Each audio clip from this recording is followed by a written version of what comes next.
So here we are with another video. I hope you guys have already subscribed to our channel. For those of you who do not know me, my name is Umar Sheikh and you are watching the YouTube channel of Australia Immigration Matters. So we have been discussing about how to submit an expression of interest in SkillSelect.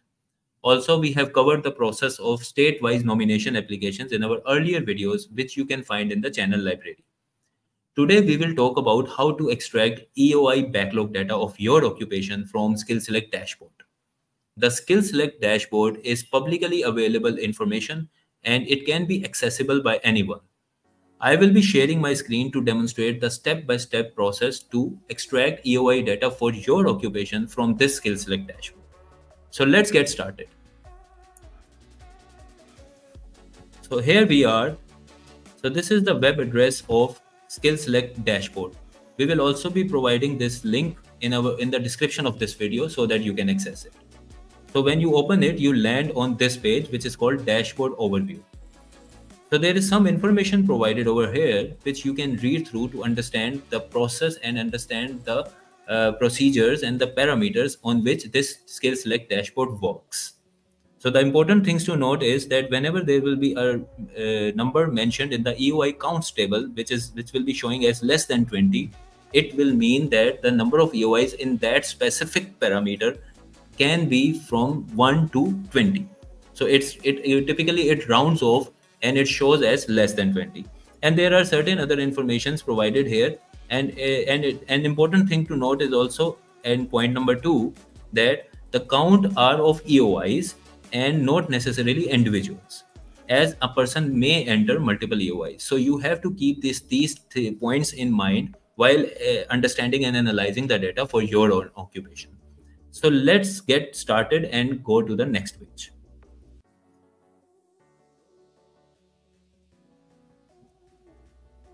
So when you click on next, it takes some time and it brings you to this page. So this page has 3 steps to cover. The number 1 is select as at month. The number 2 is select visa type. And the number 3 is the results tab.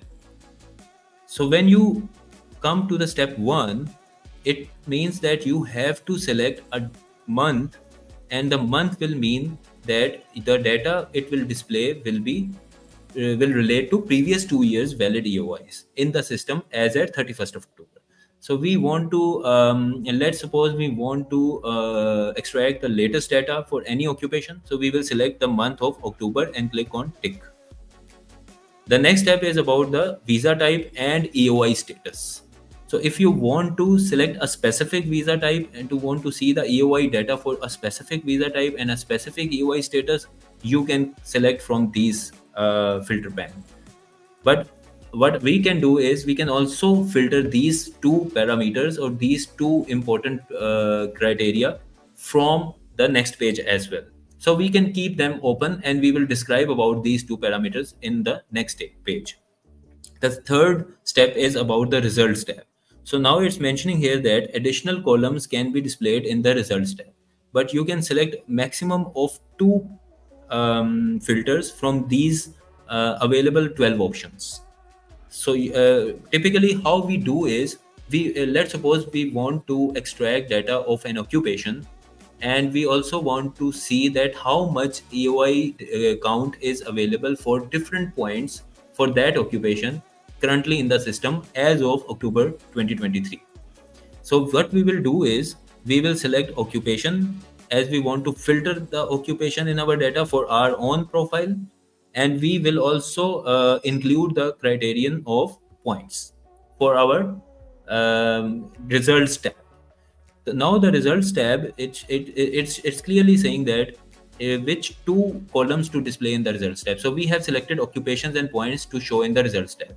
I will also demonstrate that how you can include another criteria in your results tab after you reach the result tab of these 2 criteria. So let's go to the next step. So as per our provided inputs, it will generate the data for you in the form of a table. So now let's try to understand that what this table actually means. The first column is about the date or the month until which the data has been accumulated or being shown. Please be noted that when we selected it as October 2023, it is showing the data of last 2 years. So last 24 months data is currently being shown for any parameter or any filter which we will do. The number 2 column is about the visa type. Here all the possible visa types are there for which skill select is being used. It includes some business category visas, and obviously it includes some skill migration visas as well. So we will filter accordingly as per our own requirement. The number 3 column is about the occupation, and the fourth one is EOI status, and fifth one is points, and sixth one is count of EOIs. Now, occupation and points are the 2 columns which we included additionally while selecting the result tab window in the previous section. Whereas the as at month, visa type, EOI status, and count of EOIs are default columns of this table. So what we will do is we will consider an example of an occupation, and we will try to make sense of this data so that you guys can do it for your occupation as well. So let's suppose a person wants to see the EOI data of his occupation, and he belongs to an engineering occupation. And let's suppose he is a civil engineer. So what we will do is we will write civil engineer over here. We will select civil engineer. Now what it has done is that it is now only showing me the data of civil engineering, and it automatically it has given a heading of the occupation on top of the table, where it's showing that you have selected the occupation of 233211, which is the ENSCO code of civil engineer. Also, the filter has came up on top of this bar, which is important to see, as I will be referring about it in the future in the next section. Number 3, what we can do is we can further filter the visa type if we want to see a specific visa type EOI data for this occupation. Let's suppose we want to see 190 subclass 190 EOI data for this occupation. Number 4, we can see that there are count of EOIs, and then there is a status column. So there are total 5 EOI status which skill select typically change from throughout the application journey. So the number 1, when we submit an EOI, it is called a submitted EOI. And once we get a pre-invite and we go through the nomination approval stage and we get the final invite, that's what we call the invited status. Then once we get the final invite, we have 60 days to lodge the visa application. So what we can do is we typically some people take some time, and some people lodge the visa after 30 days. So whenever they submit the visa application along with the fees, the status changes from invited to lodged. And once the visa decision has been made, either in the form of grant or either in the form of refusal, it comes to the closed status. There is another status which is called hold.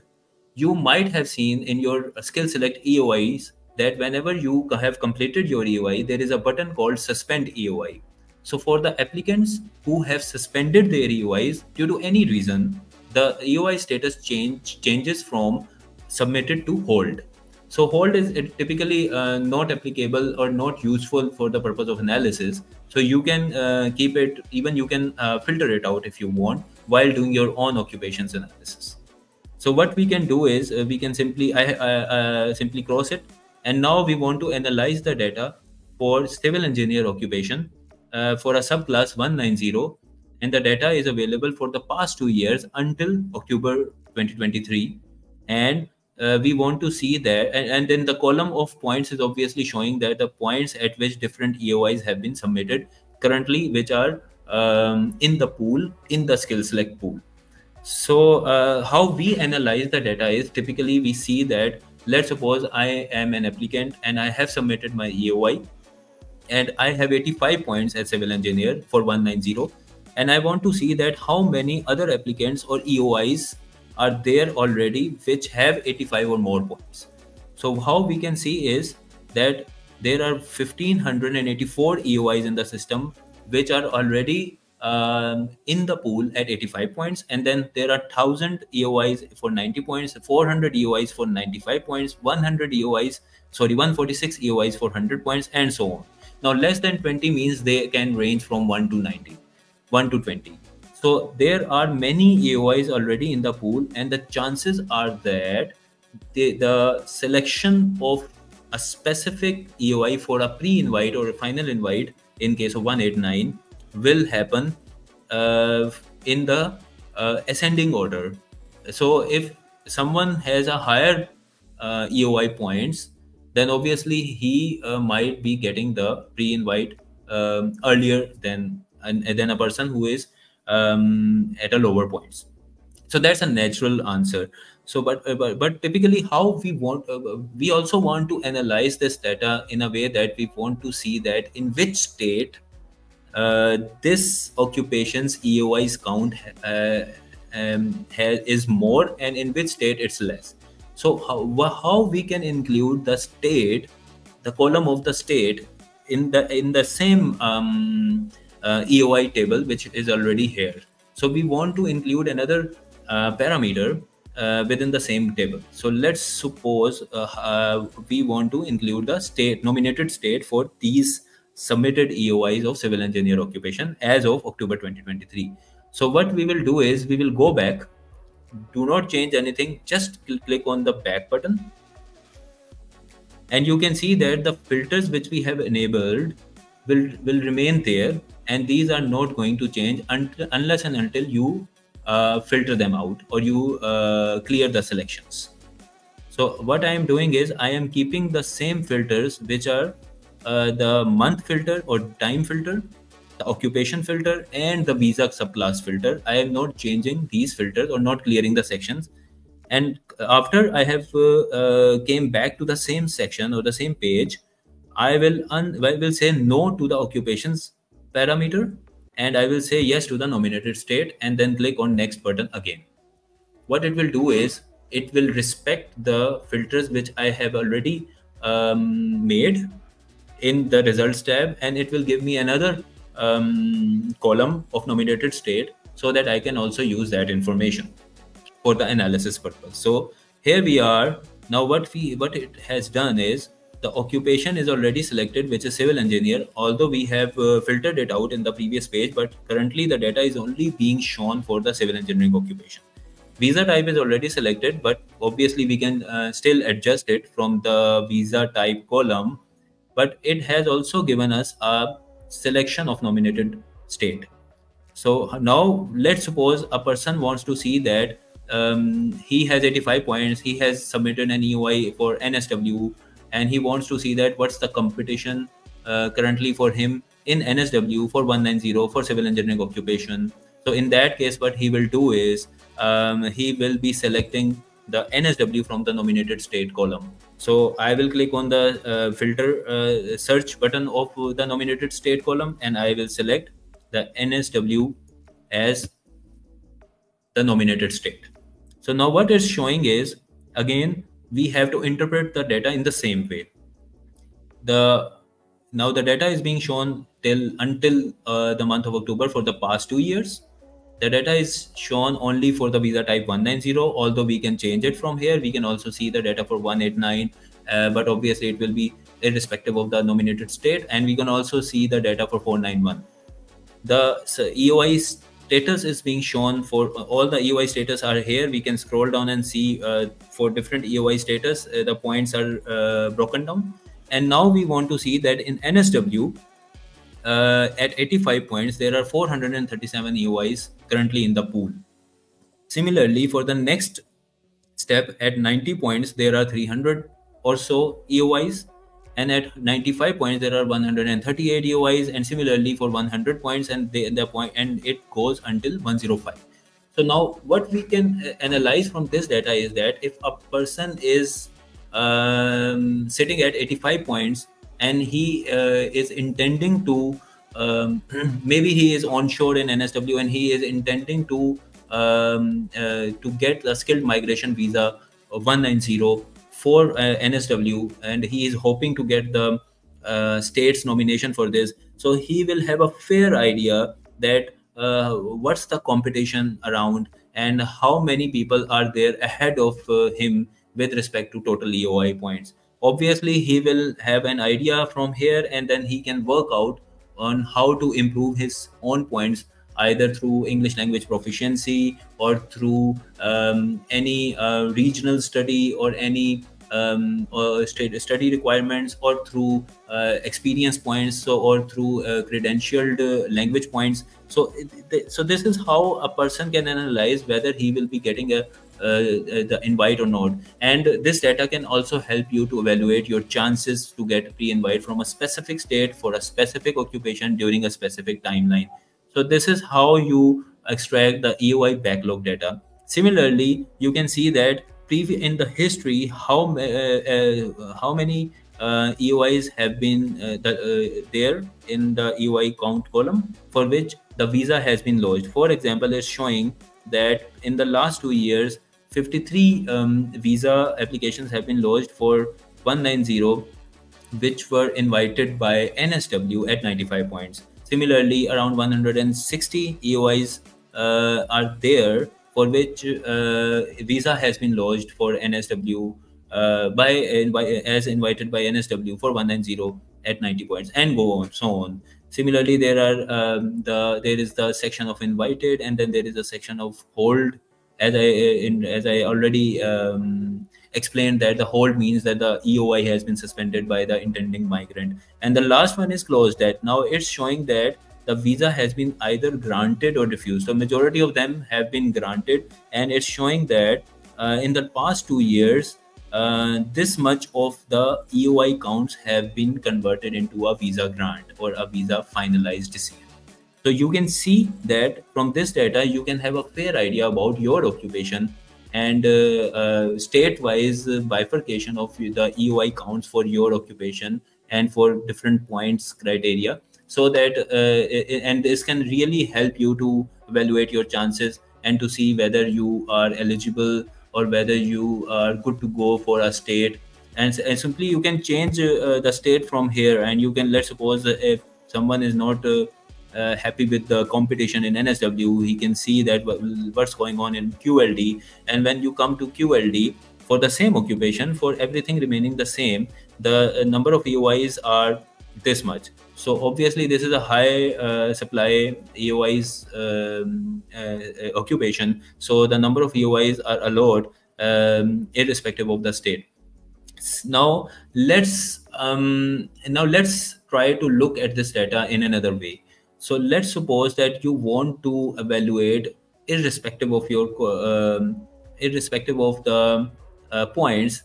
You just want to see that how much is the backlog of Department of Home Affairs, for which they are currently in the, for which they are actually handling the process of the visa applications. So what we can do is we can come back to the same page. I will just clear out the filters. I don't want to see it now as per visa type or as per any occupation. I will come to the standard basic baseline where it is just showing that the data has been selected until October 2023, which is the latest data as of now. So what I will do is I will just clear all the parameters. I don't want to see any parameters, and I will just click on the next page. Now what it will do is it will only show me the default columns which typically the results tab has. So I want to see that as of October, in the past, on the basis of past 2 years data, how much number of EOIs are there for which the visa has not been finalized yet. So here we are. Now it's showing that for 190 as of October 2023, there are 34,203 EOIs for which the visa has been launched but not yet granted, obviously. And in the past 2 years, 186,000 EOIs have been closed. It means the visa has been finalized. And currently in the pool, there are 242,000 EOIs in the system for 190 application. Irrespective of the points, irrespective of the states, these are the number of EOIs already in the system, already in the SkillSelect pool. Similarly, when we see the data for the let's suppose we want to see the data for 491, and for state and state nominated visas. Now the number of EOIs which are already in the system are above 200,000, and similarly the number of EOIs for which the visa has been lodged are 22,000, around 22,000. So this can also be helpful for you, and you obviously you can use this data dynamically every month, because they issue the data typically at the start of every month, and you can always compare the data from the current month to the previous month, to see that how these numbers are actually changing. You can also analyze the performance of or the speed of visa grant based on this data. When you compare month on month, or when you compare a trend of many months, you can see that how these numbers are changing, the numbers of submitted EOIs, and similarly the number of lodged visas, and similarly the number of invites and closed. This way you can have an idea that how the Department of Home Affairs is actually processing all these systems. So that's how you evaluate and you analyze the data after extracting from this. And simply, if you want to extract the data in a CSV file, Excel format, or in the PDF file, or an image format, you can simply right click anywhere on the table, and it will give you the option to export the data in the form of image, PDF, and data. And when you export data, it comes up in an Excel format, and you can use that Excel format to analyze further if you want. So we also share the monthly EOI data in our group, not only for the different occupations on demand, but also to analyze the Department of Home Affairs way of working and the speed. So that's how actually you can extract the SkillSelect EOI data, and I hope that it can be helpful. It can be helpful for you to analyze your own SkillSelect occupation-wise data. So I will be concluding this video on the note that I hope that I will be helping you in a way to educate, that you can do it yourself, and you can get and explore and analyze the chances of your invitation yourself. I hope you guys like the video. I would request you to support us by subscribing to our channel, and by sharing the videos with the persons, with the family and friends who are also interested in this topic. With that note, good luck to everyone in receiving the pre-invites. I hope you get the invitations and nominations from your desired states. Thank you, and keep watching.